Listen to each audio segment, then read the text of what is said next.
Welcome to the latest episode of the Perpetual Pilgrim, tours around the Fatima area and beyond. I know, it's a long time since I've made an episode. Unfortunately, it was due to major computer errors, unable to handle the software to make videos, on top of a whole host of other issues that just popped up in my life. But it looks like I'm back on track, and hopefully I can now get this series running again. We'll start with showing exactly where the apparitions happened. Right here where it says the Walkabout in the western part of Portugal. As you can see, the Walkabout is situated right above the little village of Fatima. And here is a satellite view of the sanctuary. You can see the Holy Trinity Church down at the bottom there. And we'll be entering where the red star is appearing, and walking up towards where the orange diamond is. That is the Chapel of Apparitions.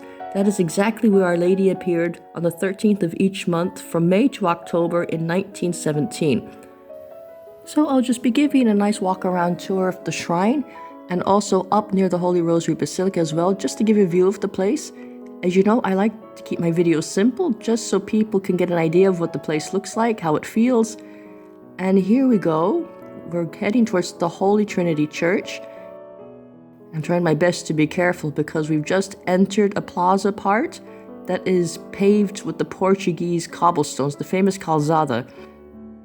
They're beautiful to look at, but they're very difficult to walk on. When you come to visit, I recommend very comfy shoes, no heels, ladies. I've destroyed a good number of dress heels over the years.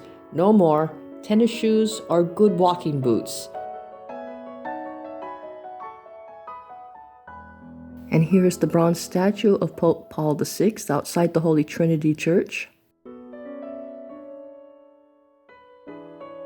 Zooming out to get an idea of the scale. And right to the bottom left is another statue. This is of St. John Paul II. And as you can see by the pilgrims visiting, you can get an idea of how large the statue is.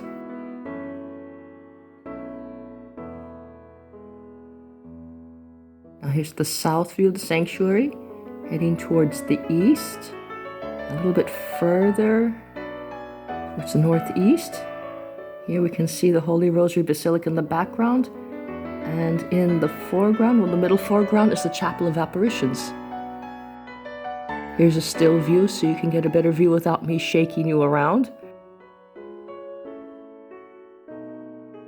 And of course, a close-up shot, you can see the Chapel of the Apparitions between the two lampposts.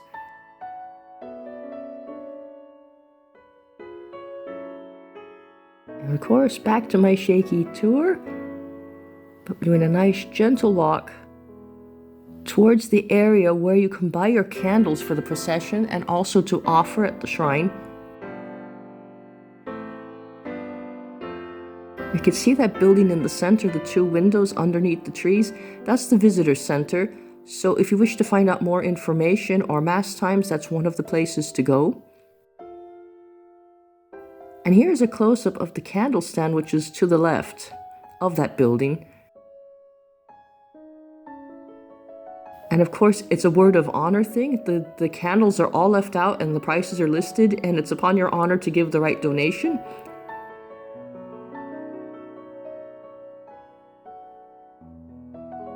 And of course, here's looking back towards the Holy Trinity. That's another entrance. And here you can see some of the former basins to where they used to pipe water from the Sacred Heart statue to the pilgrims, because there used to be no hotels, no nothing here. Everybody camped. And this is your water supply. And it miraculously appeared when they needed to build the Holy Rosary Basilica. Unfortunately, they've closed them all off now. You can get holy water at the statue and also in the parking lot behind, but that's about it. And here's a close-up of the candle stands, and just to give you an idea, as you can see, you drop your donation in, and here are all the prices. And just to give you an idea about the different sizes of candles, some are short, some are long, some are thick, some are fat. There's a nice big round thick one. That one they want $1.90 for it. And of course the cups for the candlelight procession to make sure you don't drop wax all over the place. Now here's the white candles. That's a new thing. They all used to be just the yellow ones. Now, are they beeswax? No. Unfortunately, they're not beeswax. They're paraffin, and they're also scented.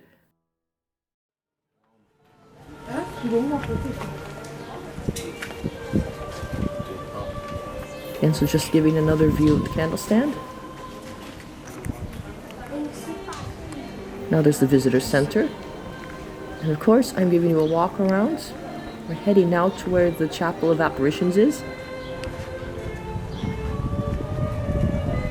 And of course, just to give you an idea of what the sounds are around Fatima, I think I arrived for the afternoon Portuguese Mass.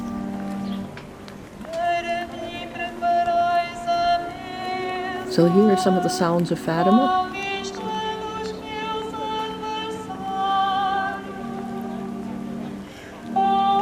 That's the entrance to the visitor center, and that's one of the bulletin boards. You can get the mass times for the different language masses.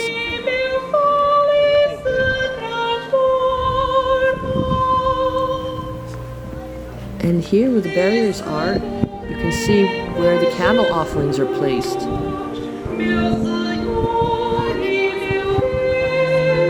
Now this can get pretty dangerous. They can go on fire. You have to try and set your candle in amidst all the others in what looks like a giant grill. And the black paneling above the candles is a new air filter system that they put in around the time they built the new Holy Trinity Basilica. We used to get smoked out in the Capellina. It was terrible. So they came up with this system, and it works. You can hear the fans humming. Now, it does still get a bit smoky, but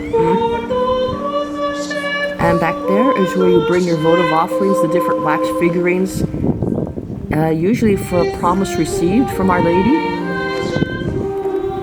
Over there you can light electric candles as well. I don't think many people like that. They much prefer to come and give wax candles. I don't blame them. I'd much prefer to give a real candle. And you can see some of the votive offerings. If you're praying for your leg to be healed, you bring a wax leg. If you're praying for an arm or for children, there's different wax figurines for every kind of ailment or promise. And of course, here's the Chapel of Apparitions.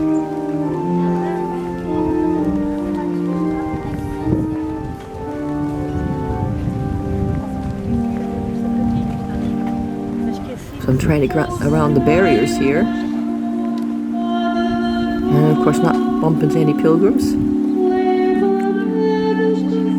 There's the Sacred Heart statue. This is where they found the water spring when they needed water for the pilgrims and they needed to build the Holy Rosary Basilica. It was never there on the land before, so that's pretty miraculous.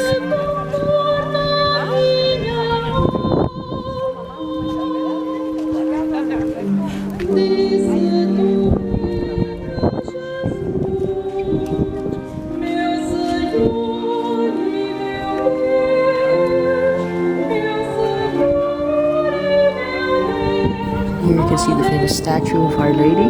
It's standing exactly on the spot she appeared. Unfortunately, the little holm oak tree that she did appear on was hacked for relics, so that no longer exists. But the spot is exactly marked.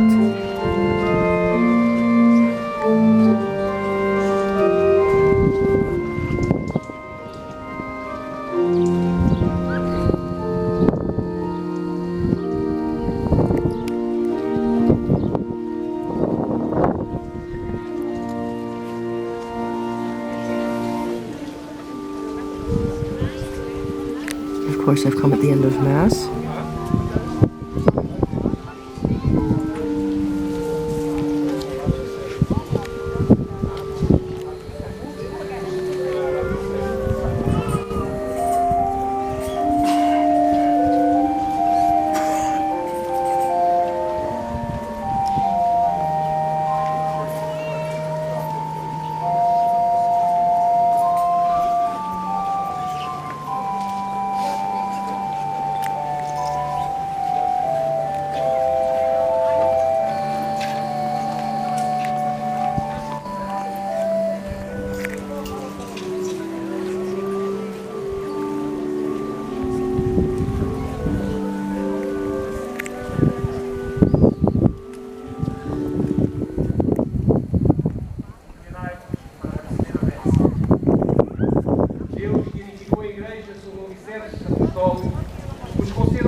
Of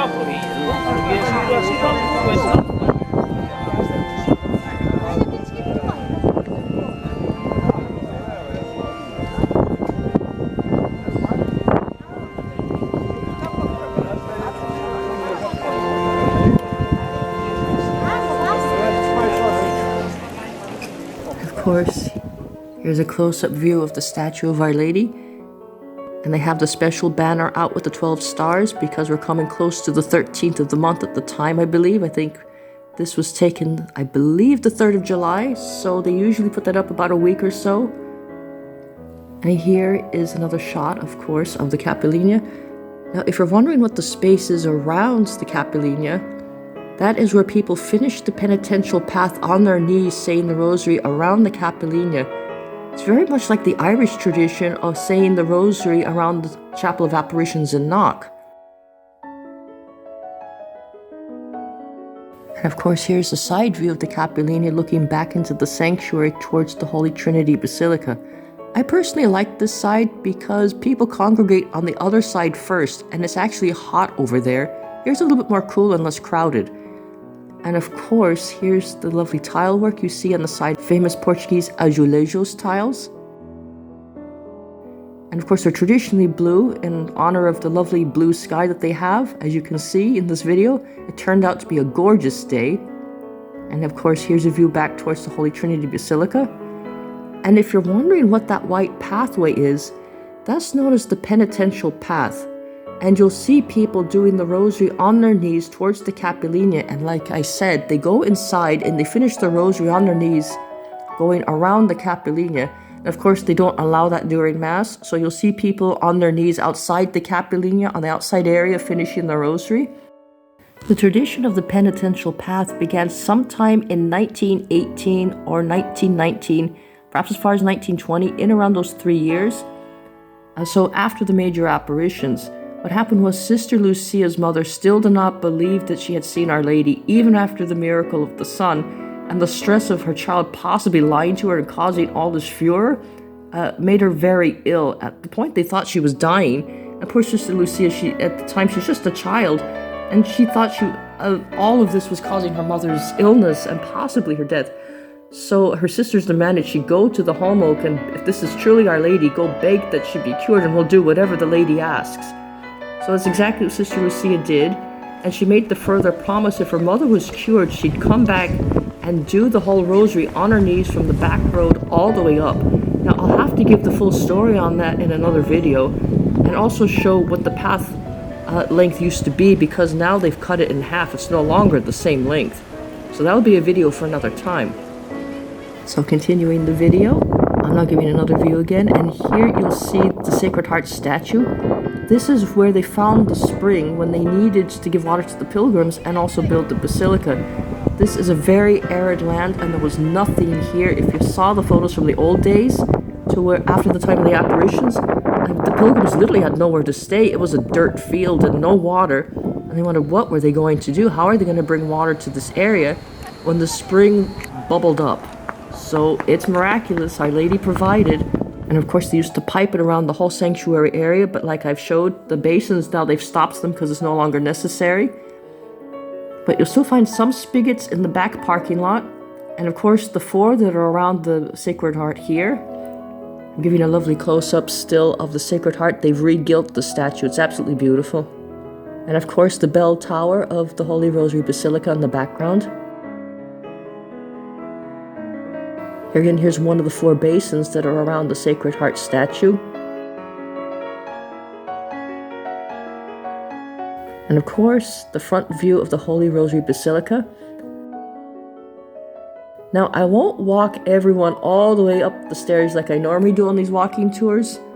Don't want to bore you to death, so I'll do a jump shot up to the left-hand side and give an idea of what it's like down in the Covadoria Basin.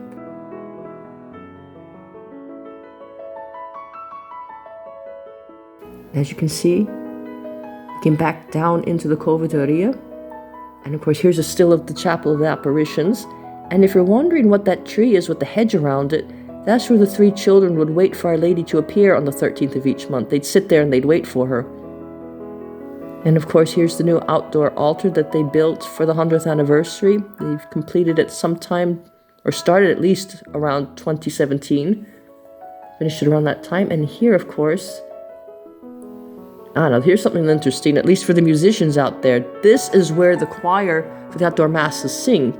And they have a full cathedral-sized pipe organ hiding back there. And the lovely thing is you can close these air slats and have a soundproof place to practice a full pipe organ. I've seen them practicing in there. It's great. Now here's the glass doors to get into it. I'm going to jump straight up there and give you a view from the inside in case you're curious. At least I am. Of course, another shot trying to get a view of the organ. It's not easy with the glass glare in the doors, so I apologize for that.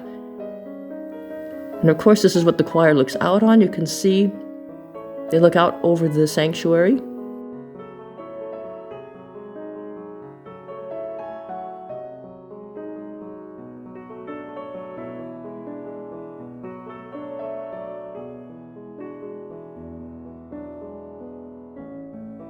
And again, another front view of the Holy Rosary Basilica.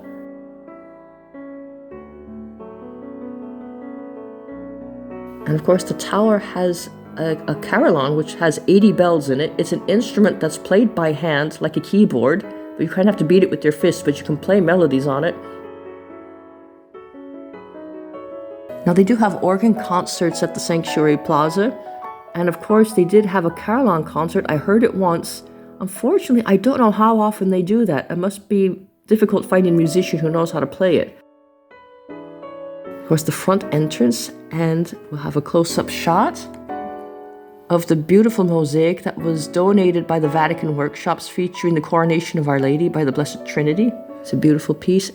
There used to be a whole set of Stations of the Cross also donated by the Vaticans in the same type of mosaic inside the Basilica. Unfortunately, they disappeared during the renovations for the 100th anniversary. I have no idea what happened to them. Hopefully they might show up again. Of course, back out to the entrance to get an idea, to keep ourselves orientated in the video.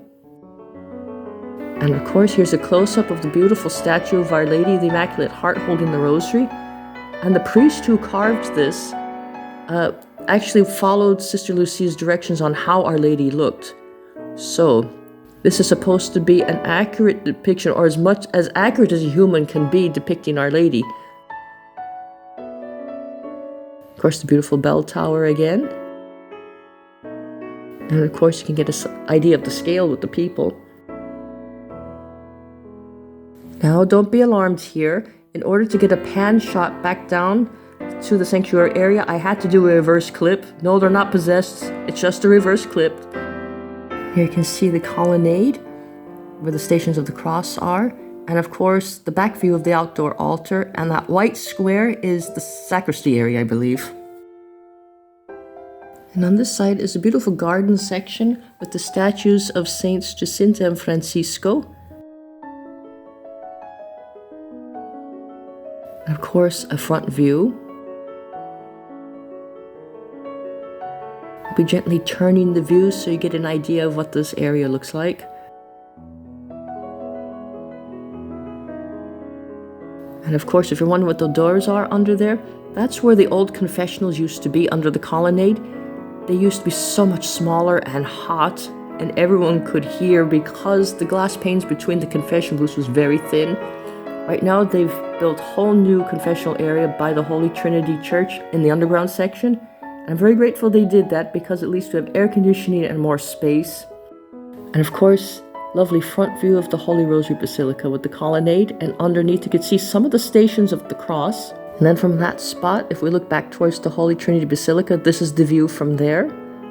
You can get an idea of the scale of things by the people under the trees. The plaza is pretty big. And of course, that concludes this episode of the Perpetual Pilgrim. I hope you enjoyed our little walkabout. And of course, if you liked this video, please like, subscribe, share, hit the little bell so you don't miss an episode. And of course, if there's anywhere in Fatima you'd like to see that perhaps you don't see very often in videos, or perhaps If you've never been to Fatima and you're kind of curious, well, what's behind here or what's over there? Can you get into this space? I'll see if I can get into it and make a video about it. So just drop it in the comments below. Thank you again for watching. God bless.